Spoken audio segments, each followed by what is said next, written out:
افلا یتدبرون القرآن، تدبر قرآن، مولانا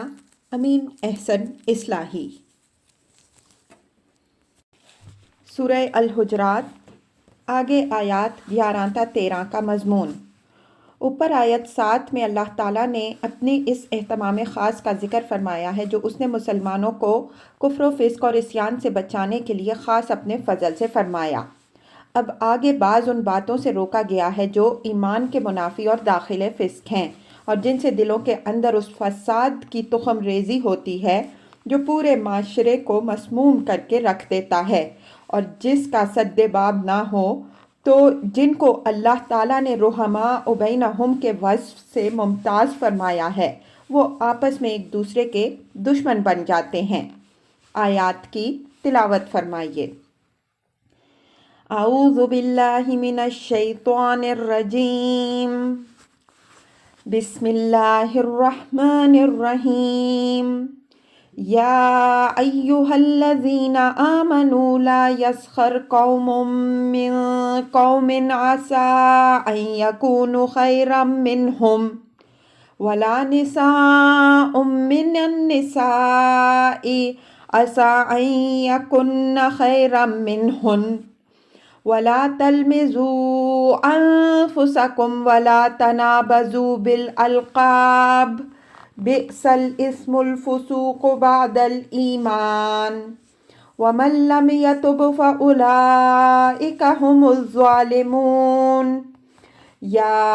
ایہا الذین آمنوا اجتنبوا کثیرا من الظن ان بعد الظن اثم ولا تجسسوا ولا یغتب بعضکم بعضا ایحب احدکم ان یأکل لحم اخیہ میتا فکرہتموہ واتقوا اللہ ان اللہ تواب رحیم۔ یا ایہا الناس انا خلقناکم من ذکر وانثی وجعلناکم شعوبا وقبائل لتعارفوا ان اکرمکم عند اللہ اتقاکم ان اللہ علیم خبیر۔ ترجمہ۔ اے لوگوں جو ایمان لائے ہو، نہ مردوں کی کوئی جماعت دوسرے مردوں کا مذاق اڑائے، ممکن ہے وہ ان سے بہتر ٹھہریں، اور نہ عورتیں دوسروں کا مذاق اڑائیں، کیا عجب وہ ان سے بہتر نکلیں، اور نہ اپنوں کو عیب لگاؤ، اور نہ آپس میں ایک دوسرے پر برے القاب چسپاں کرو۔ ایمان کے بعد فسق کا تو نام بھی برا ہے، اور جو لوگ توبہ نہ کریں گے تو وہی لوگ اپنی جانوں پر ظلم ڈھانے والے بنیں گے۔ اے ایمان لانے والوں، بہت سے گمانوں سے بچو، کیونکہ بعض گمان صریح گناہ ہوتے ہیں، اور ٹوہ میں نہ لگو، اور نہ تم میں سے کوئی ایک دوسرے کی غیبت کرے۔ کیا تم میں سے کوئی اس بات کو پسند کرے گا کہ اپنے مردہ بھائی کا گوشت کھائے؟ سو اس چیز کو تو تم ناگوار جانتے ہو، اور اللہ سے ڈرتے رہو، بے شک اللہ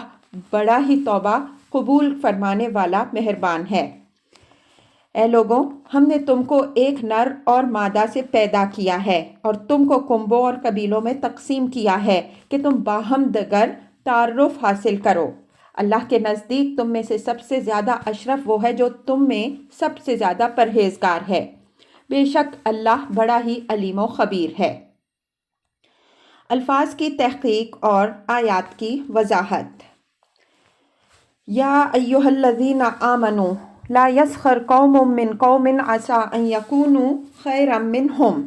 ولا نساء من نساء عسى ان یکن خیرا منہن ولا تلمزوا انفسکم ولا تنابزوا بالالقاب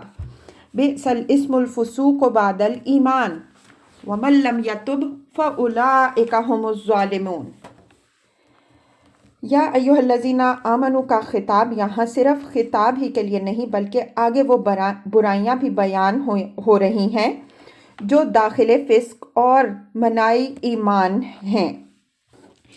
اس خطاب سے اہل ایمان کو گویا اس حقیقت کی طرف توجہ دلائی گئی ہے کہ جو لوگ ایمان سے مشرف ہو چکے ہیں ان کے لیے زیبا نہیں کہ وہ ایمان کے بعد فسق کے داغ دھبوں سے اپنے دامن کو آلودہ کریں۔ فرمایا کہ ایمان میں داخل ہو جانے کے بعد نہ مردوں کے لیے یہ زیبا ہے کہ وہ دوسرے مردوں کو حقیر خیال کر کے ان کا مذاق اڑائیں، نہ عورتوں کے لیے یہ جائز ہے کہ وہ دوسری عورتوں کو تمسخر کا نشانہ بنائیں۔ اللہ تعالیٰ کے نزدیک شرافت و رذالت کا انحصار آدمی کے ایمان و عمل پر ہے، اور ایمان و عمل کا صحیح وزن قیامت کے دن اللہ تعالیٰ کی میزان عدل سے معلوم ہوگا۔ ہو سکتا ہے کہ ایک شخص اپنے آپ کو بہت بڑی چیز سمجھ رہا ہو، لیکن قیامت کے دن کھلے گا کہ خدا کی میزان میں اس کا وزن پرے کاہ کے برابر بھی نہیں۔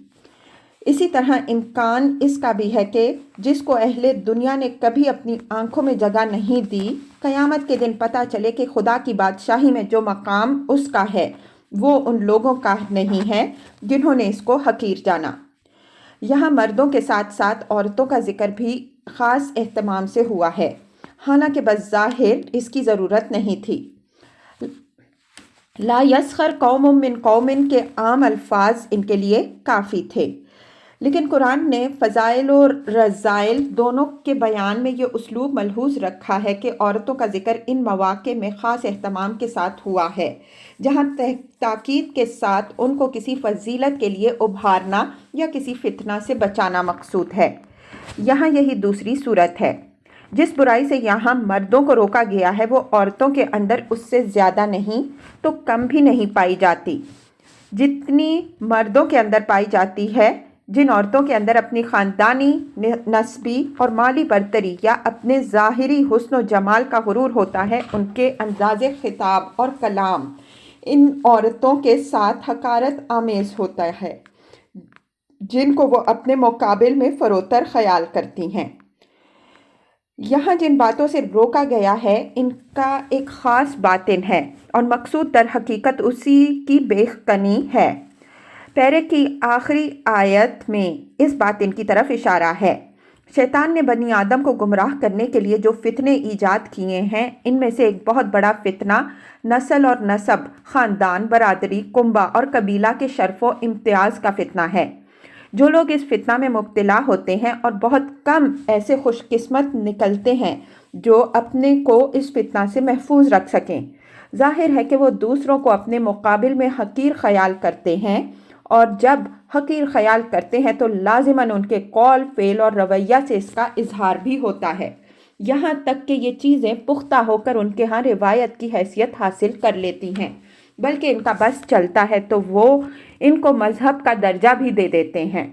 چنانچہ ہندوؤں میں براہمنوں نے، یہود میں بنی لاوی نے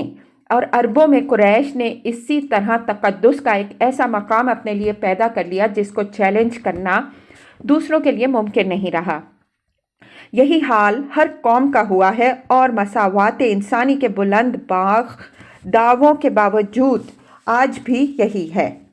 یہاں تک کہ مسلمان جو اس فتنہ کی بیخکنی کے لیے برپا کیے گئے تھے وہ بھی آج نہ جانے کتنی برادریوں، قوموں اور قبیلوں میں تقسیم ہیں، اور ہر ایک ہمچو من دیگر نیست کے نشہ سے سرشار ہے،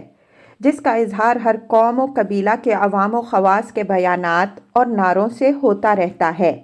جس سے فطری طور پر دلوں میں ایک دوسرے کے خلاف نفرت و کدورت پیدا ہوتی ہے، جو عداوت و بغضاء کی شکل اختیار کر کے بالآخر خون خرابے اور تقسیم و تفریق تک نوبت پہنچا دیتی ہے۔ یہاں قرآن نے مسلمانوں کو اسی آفت سے محفوظ رہنے کی ہدایت فرمائی ہے کہ تم کو اللہ نے اپنے فضل سے جاہلیت کی تاریکی سے نکال کر ایمان کی روشنی بخشی ہے۔ تمہارا معاشرہ انما المؤمنون اخوہ کی اساس پر قائم ہے، اور تم آپس میں ایک دوسرے کے لیے رحماء بینہم بنائے گئے ہو، تو اپنے دوسرے بھائیوں کو حقیر سمجھ کر یا ان کو اپنے تنزیہ اور حقارت آمیز الفاظ کا ہدف بنا کر اس معاشرے کا حلیہ مسخ کرنے کی کوشش نہ کرو۔ عسیٰ ان یکونوا خیرا منہم، یہ اس اصل حکمت کی طرف اشارہ فرمایا ہے جو اس بات میں صحیح رہنمائی دینے والی ہے کہ عزت و شرف کی بنیاد نسل، نسب، خاندان، برادری، قوم و قبیلہ اور مال و دولت پر نہیں، بلکہ آدمی کے دین و تقوی پر ہے، اور اس بات کا فیصلہ کل کو قیامت کے دن ہوگا کہ کس کا تقوی زیادہ ہے اور وہ اللہ کے نزدیک اشرف و اعلیٰ ہے، اور کون اپنے تمام ادعائے حسب و نسب اور غرور و شرف کے باوجود خدا کے نزدیک بالکل بے وزن اور بے حقیقت ہے۔ وَلَا تَلْمِزُوا أَنفُسَكُمْ، لمز کے معنی ہے کسی پر تان کرنا، آنکھوں سے اشارہ کرتے ہوئے اس پر کوئی طنز آمیز فکرہ چست کر دینا۔ مثلاً سورہ توبہ آیت 79 میں منافقین کے بارے میں فرمایا ہے وَالَّذِينَ يَلْمِزُونَ الْمُتَطَوِّعِينَ مِنَ الْمُؤْمِنِينَ، یعنی جب غریب مسلمان اپنی گاڑھی کمائی میں سے اللہ کی راہ میں کچھ خرچ کرتے ہیں تو منافقین ان کی حوصلہ شکنی کے لیے ان پر با اندازے استخفاف طنزیہ فکرے چست کرتے ہیں کہ لو آج حاتم طائی کی قبر پر مارنے یہ بھی اٹھ کھڑے ہوئے۔ اس قسم کے زہر آلود فکرے قائل کے حسد کی بھی غمازی کرتے ہیں اور اس کے کبر و غرور کی بھی، اور ان کا اثر دوسروں پر یا تو حوصلہ شکنی کی صورت میں ظاہر ہوتا ہے یا نفرت و عناد کی صورت میں، اور یہ دونوں ہی چیزیں معاشرے کے اندر زہر پھیلانے والی ہیں۔ انفسکم یہاں اسی طرح استعمال ہوا ہے جس طرح النساء کی آیت 29 میں لا تقتلوا انفسکم، اپنے آپ کو قتل نہ کرو آیا ہے۔ اس سے یہ بات نکلی کہ جو مسلمان کسی دوسرے مسلمان پر تان کرتا ہے وہ گویا اپنے ہی اوپر تان کرتا ہے، اس لیے کہ تمام مسلمان آپس میں انما المؤمنون اخوہ کے اصول پر بھائی بھائی ہیں،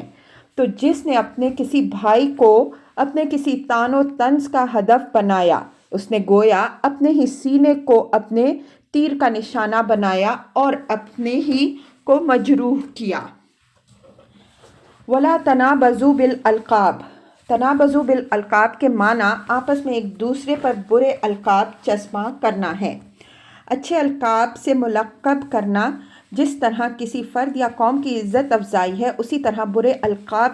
کسی پر چسپاں کرنا اس کی انتہائی توہین و تذلیل ہے۔ ہجویہ القاب لوگوں کی زبانوں پر آسانی سے چڑھ جاتے ہیں اور ان کا اثر نہایت دور رس اور نہایت پائیدار ہوتا ہے۔ ان کی پیدا کی ہوئی تلخیاں پشت ہا پشت تک باقی رہتی ہیں، اور اگر معاشرے میں یہ ذوق اتنا ترقی کر جائے کہ ہر گروہ کے شاعر، ادیب، ایڈیٹر اور لیڈر اپنی ذہانت اپنے حریفوں کے لیے برے القاب ایجاد کرنے میں لگا دیں تو پھر اس قوم کی خیر نہیں ہے۔ اس کی وحدت لازماً پارا پارا ہو کے رہتی ہے۔ یہ امر یہاں ملحوظ رہے کہ دور جاہلیت میں عربوں کے اندر یہ ذوق بدرجہ کمال ترقی پر تھا۔ قبیلہ کا سب سے بڑا شاعر اور خطیب وہی مانا جاتا تھا جو دوسروں کے مقابل میں اپنے قبیلہ کے مفاخر بیان کرنے اور حریفوں کی ہجو و تحقیر میں یکتا ہو۔ ان کے ہجویہ اشعار پڑھیے تو کچھ اندازہ ہوگا کہ اس فن شریف میں انہوں نے کتنا نمایاں مقام حاصل کر لیا تھا۔ ان کی اس چیز نے ان کو کبھی ایک قوم بننے نہیں دیا، وہ برابر اپنوں ہی کو گرانے اور پچھاڑنے میں لگے رہے۔ تاریخ میں پہلی مرتبہ اسلام نے ان کو انسانی وحدت اور ایمانی ہم آہنگی سے آشنا کیا، جس کی بدولت وہ دنیا کی ہدایت و قیادت کے اہل بنے۔ قرآن نے یہاں ان کو دور جاہلیت کے انہی فتنوں سے آگاہ کیا ہے کہ اللہ تعالیٰ نے تمہیں ایمان و اسلام کی برکات سے نوازا ہے تو اس کی قدر کرو، شیطان کے ورغلانے سے پھر انہی لاف زنیوں اور خاک بازیوں میں مبتلا نہ ہو جانا جن سے اللہ نے تمہیں بچایا ہے۔ بئس الاسم الفسوق بعد الایمان، بئسا اور نعمہ کے اندر فی الجملہ مبالغہ کا مفہوم پایا جاتا ہے۔ اس کا ٹھیک معنی خیز ترجمہ یہ ہوگا کہ نہایت ہی برا لفظ ہے فسق ایمان کے بعد۔ یہ اسی طرح کی بات ہے جس طرح کہیں الشریر کاسمہ، شریر کا تو لفظ بھی برا ہے، پھر شریر کے برے ہونے کا کیا ٹھکانہ ہے۔ ہماری زبان میں بھی کسی شے کی انتہائی برائی کے اظہار کے لیے یہ اسلوب موجود ہے۔ مثلاً کہتے ہیں بھائی اس چیز کے تو نام سے بھی گھن آتی ہے۔ بعد الایمان کے اضافے سے اس حقیقت کی طرف اشارہ مقصود ہے کہ اگر تم ایمان سے آشنا نہ ہوئے ہوتے اور تم سے کوئی بات فسق کے قسم کی صادر ہو جاتی تو یہ چیز زیادہ تعجب آمیز نہ ہوتی، لیکن جب تمہیں اللہ نے ایمان کی حلاوت سے آشنا کر دیا، جیسا کہ فرمایا وَكَرَّهَ إِلَيْكُمُ الْكُفْرَ وَالْفُسُوقَ وَالْعِصْيَانَ، تو اب تمہیں فسق کے نام سے بھی گھن محسوس ہونی چاہیے، چہ جائے کہ تم سے کسی عمل فسق کا صدور ہو۔ اس ٹکڑے سے یہ حقیقت واضح ہوئی کہ اوپر جن چیزوں سے روکا گیا ہے یہ سب فسق میں داخل ہیں، اور اہل ایمان کی حص ایمانی اتنی بیدار ہونی چاہیے کہ ارتکاب فسق سے تو درکنار، لفظ سے فسق سے بھی وہ نفور و بیزار ہوں۔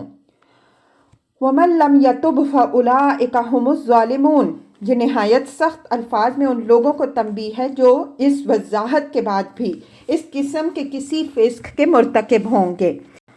فرمایا کہ جو لوگ ان باتوں سے توبہ نہیں کریں گے وہ یاد رکھیں کہ ظالم وہی ٹھہریں گے۔ مطلب یہ ہے کہ اللہ تعالیٰ نے لوگوں کے سامنے ایمان کی برکتیں بھی واضح کر دی ہیں اور ان کو کفر و فسق کے نتائج سے بھی اچھی طرح آگاہ فرما دیا ہے۔ اب ذمہ داری لوگوں کی اپنی ہے۔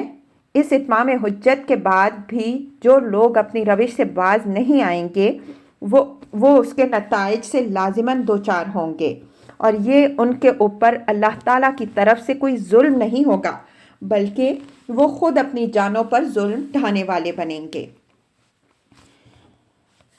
یا ایھا الذین آمنوا اجتنبوا کثیرا من الظن ان بعض الظن اثم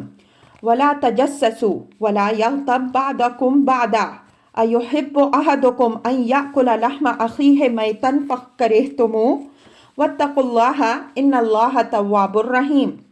یہ اہل ایمان کو ازسر نو خطاب کر کے بعض ایسی باتوں سے روکا گیا ہے جو بظاہر تو معمولی نظر آتی ہیں،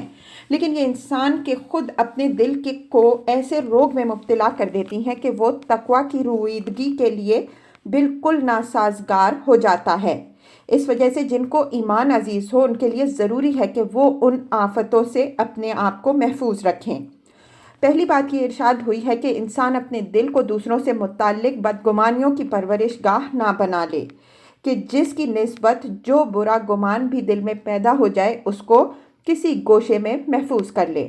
انسان کو جن سے زندگی میں وابستہ پڑتا ہے ان کی بابت کوئی اچھا یا برا گمان دل میں پیدا ہونا ایک امر فطری ہے۔ یہی گمان آدمی کو آدمی سے جوڑتا یا توڑتا ہے۔ اس پہلو سے معاشرے میں یہ وصل و فصل کی بنیاد ہے۔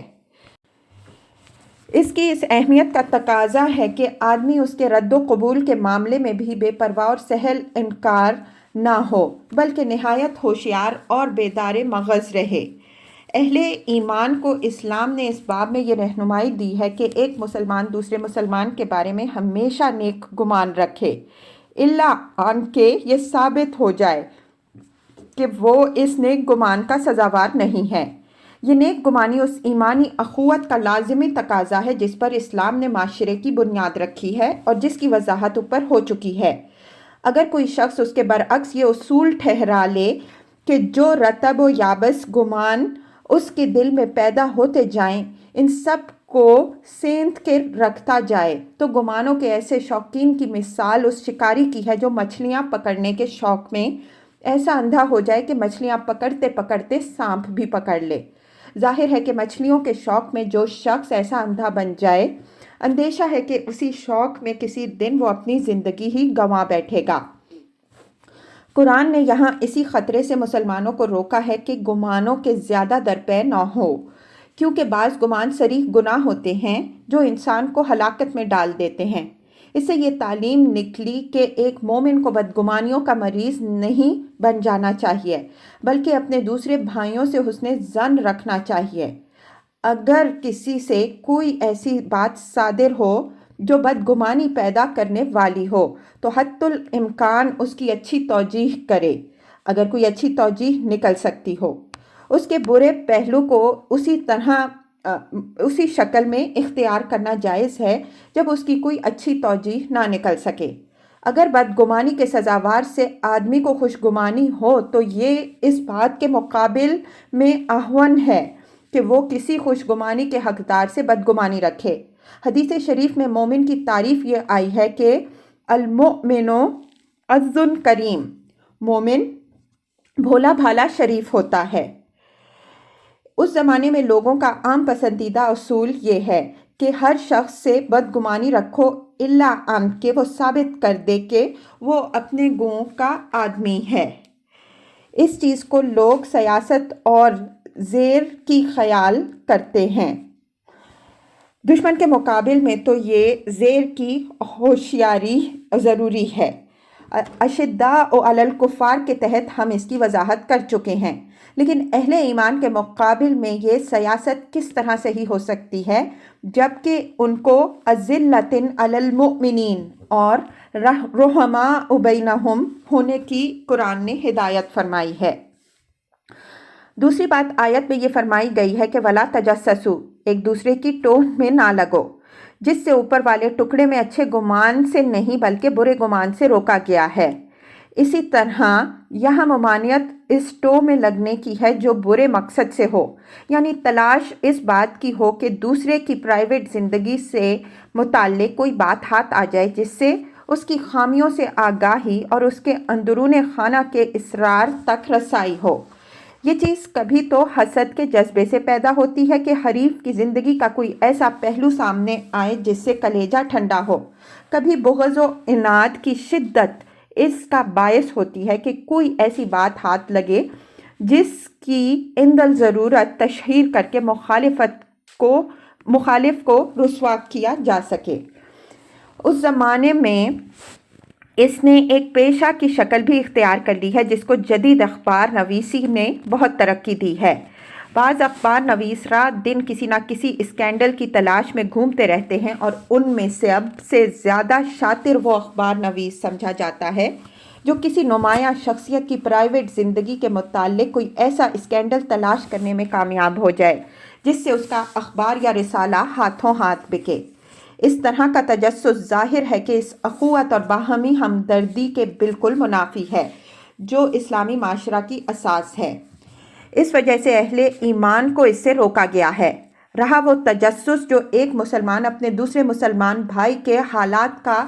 اس مقصد سے کرتا ہے کہ اس کی مشکلات اور ضروریات میں اس کا ہاتھ بٹا سکے، یا ایک اسلامی حکومت اس غرض سے کرتی ہے کہ رعایا کے حالات سے پوری طرح باخبر رہے، تو یہ تجسس نہ یہاں زیر بحث ہے اور نہ یہ ممنوع ہے، بلکہ ہر شریف پڑوسی کے لیے یہ نہایت نیکی کا کام ہے کہ وہ اپنے پڑوسیوں کے حالات و مسائل سے آگاہ رہے تاکہ ان کی مشکلات میں ان کی مدد کر سکے۔ اور حکومت کے لیے تو یہ صرف نیکی ہی نہیں بلکہ اس کا فریضہ ہے کہ وہ رعایا کے اچھے اور برے دونوں طرح کے حالات سے پوری طرح باخبر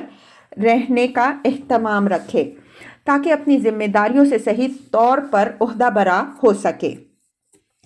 تیسری بات یہ فرمائی گئی ہے کہ وَلَا يَغْتَبْ بَعْضُكُمْ بَعْضًا، تم میں سے کوئی ایک دوسرے کی غیبت نہ کرے۔ غیبت کے معنی کسی کی اس کی پیٹھ پیچھے برائی بیان کرنے کے ہیں۔ پیٹھ پیچھے کے مفہوم ہی میں یہ بات داخل ہے کہ غیبت کرنے والا چاہتا ہے کہ اس کے اس فعل کی خبر اس کو نہ ہو جس کی وہ برائی بیان کر رہا ہے۔ اسی خواہش کی بنا پر وہ یہ کام اس کی پیٹھ پیچھے صرف ان لوگوں کے سامنے کرتا ہے جو یا تو اس کے ہم راز و ہم خیال اور شریک مقصد ہوتے ہیں، یا کم از کم ان سے یہ اندیشہ نہیں ہوتا کہ وہ اس کے ہمدرد ہوں گے جس کی وہ برائی بیان کر رہا ہے، اور اس کے سامنے یہ راز فاش کر دیں گے۔ غیبت کی یہی خصوصیت اس کو ایک نہایت مکروہ اور گھناؤنا فعل بناتی ہے، اس لیے کہ اس سے نہ کسی حق کی حمیت و حمایت کا مقصد حاصل ہوتا، نہ کسی اصلاح کی توقع ہو سکتی ہے، بلکہ اس طرح ایک بزدل شخص کسی کے خلاف صرف اپنے دل کی بھڑاس نکالنے کی کوشش کرتا ہے۔ بعض خوش فہم کسی کی برائی کے ذکر کی ہر صورت کو غیبت قرار دیتے ہیں۔ ان کے نزدیک محدثین کا راویوں پر جرح کرنا، کسی کے خلاف عدالت میں گواہی دینا، کسی کے منکر پر نکیر کرنا، کسی کے خلاف تھانے میں رپورٹ لکھوانا، کسی کے باب میں کسی مشورہ چاہنے والے کو اس کے کسی واقعی عیب سے آگاہ کرنا اور اس قبیل کی ساری ہی باتیں ہیں تو داخل غیبت، لیکن یہ غیبتیں حکمت عملی کے تحت جائز کر دی گئی ہیں۔ پھر وہ یہیں سے اپنے لیے ایک شرعی اصول یہ نکال لیتے ہیں کہ شریعت کی تمام حرمتیں ابدی نہیں ہیں، اس وجہ سے انہیں بھی یہ حق حاصل ہے کہ ان کی حکمت عملی کسی حرام کو مباح کرنے کی اگر مقتضی ہو تو وہ اس کو جائز قرار دے سکتے ہیں۔ ہمارے نزدیک یہ دین کے خلاف ایک نہایت شدید قسم کا فتنہ ہے، جس سے بہت سے نئے فتنوں کے دروازے کھل سکتے ہیں۔ اس وجہ سے ہم نے اس کی تردید میں مستقل مضامین بھی لکھے ہیں، اور یہاں بھی ہم آگے ایک مستقل فصل میں اس کے بعض پہلوؤں پر روشنی ڈالیں گے۔ أَيُحِبُّ أَحَدُكُمْ أَن يَأْكُلَ لَحْمَ أَخِيهِ مَيْتًا فَكَرِهْتُمُوهُ، یہ غیبت کے گھناؤنے پن کو مثال سے واضح فرمایا ہے کہ جو شخص اپنے کسی بھائی کی اس کی پیٹھ پیچھے برائی بیان کرتا ہے، وہ گویا اس حال میں اس کا گوشت کھا رہا ہے جبکہ وہ مردہ پڑا ہوا ہے اور اپنی مدافعت سے بالکل قاصر ہے۔ فرمایا کہ یہ چیز تو ایسی ہے کہ تم میں سے کوئی بھی اس کو پسند نہیں کرتا، تو جب تم اس کو گوارا کرنے کے لیے تیار نہیں ہو تو اسی طرح کی مکروہ چیز غیبت کو کیوں گوارا کرو۔ میتن یہاں اخیہ میں مضاف سے حال پڑا ہوا ہے، اور یہ تصویر ہے اس کی اپنی مدافعت سے بے بسی کی۔ وَاتَّقُوا اللَّهَ إِنَّ اللَّهَ تَوَّابٌ رَحِيمٌ، یہ تنبیہ بھی ہے اور توبہ و اصلاح حال کی ترغیب بھی۔ فرمایا کہ اللہ سے ڈرو، جو لوگ اس طرح اپنے بھائیوں کا گوشت مفت کھانے کے عادی ہو جاتے ہیں ان کو اس کی ایسی چاٹ پڑ جاتی ہے کہ وہ اس کے پیچھے اپنا ایمان ہی گنوا بیٹھتے ہیں۔ اللہ نے تمہیں بروقت تنبیہ فرما دی ہے تاکہ توبہ اور اصلاح کر کے اپنے کو اس خطرہ سے محفوظ کر لو۔ اگر تم نے توبہ کر لی تو اللہ بڑا ہی توبہ قبول فرمانے والا اور اپنے بندوں پر رحم کرنے والا ہے۔ ان دونوں آیتوں یعنی آیت 11 اور 12 میں جن 6 باتوں سے روکا گیا ہے ان پر تدبر کی نگاہ ڈالیے تو معلوم ہوگا کہ ان میں سے اوپر کی 3 باتیں مذاق اڑانا، طعن کرنا اور برے القاب چسپاں کرنا ان برائیوں میں سے ہے جن کا ارتکاب انسان اعلانیہ پبلک میں کرتا ہے۔ باقی 3 برائیاں سوء ظن، تجسس اور غیبت انسان کی پرائیویٹ زندگی سے تعلق رکھنے والی ہیں جن کو وہ دوسروں سے چھپا کر یا اپنے محرمانہ راز کے اندر محدود رکھ کر کرتا ہے۔ ان دونوں ہی قسم کی برائیوں کی ممانعت اسلامی تزکیہ و تطہیر کے اس اصول پر مبنی ہے جو قرآن میں وَذَرُوا ظَاهِرَ الْإِثْمِ وَبَاطِنَهُ الانعام 120 اور گناہ کے ظاہر اور اس کے باطن دونوں ہی کو چھوڑ دو کے الفاظ سے بیان ہوا ہے۔ جب تک انسان اپنے آپ کو ان برائیوں سے پاک نہیں کرتا جو اس کے باطن سے تعلق رکھنے والی ہیں، اس وقت تک اس کے اندر اللہ تعالیٰ کے علام الغیوب ہونے کا وہ شعور راسخ نہیں ہوتا جس کے بغیر دل کے اندر تقویٰ کی رویدگی بالکل خارج از امکان ہے۔ یا ایھا الناس انا خلقناکم من ذکر و انثی وجعلناکم شعوبا وقبائل لتعارفوا ان اکرمکم عند اللہ اتقاکم ان اللہ علیم خبیر۔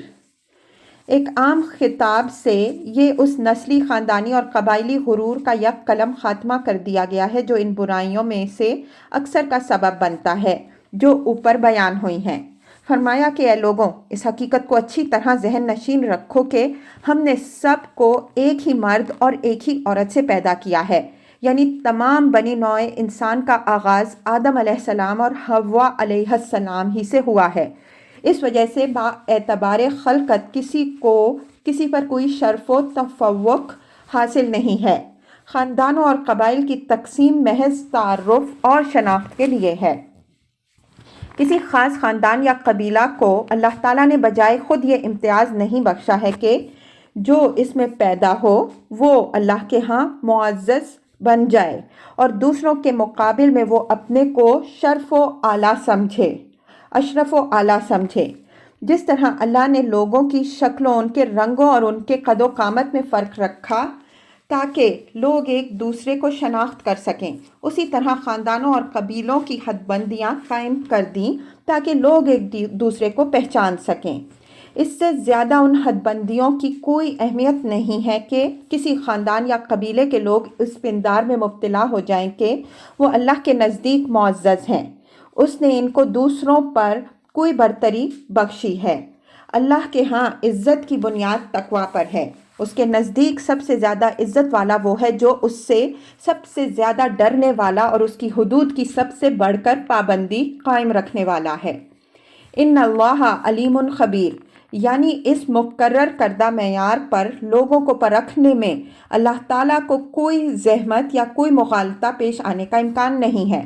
وہ ہر چیز کو جاننے والا اور ہر ایک کے قول و فعل کی خبر رکھنے والا ہے۔ جو عزت کا مستحق ہوگا وہ اپنا عزت کا مقام پا کے رہے گا، اگرچہ وہ کتنے ہی گمنام اور حقیر خاندان کے اندر سے اٹھا ہو، اور جو اس کا مستحق نہیں ہوگا وہ خواہ کتنا ہی بڑا قریشی و ہاشمی ہو،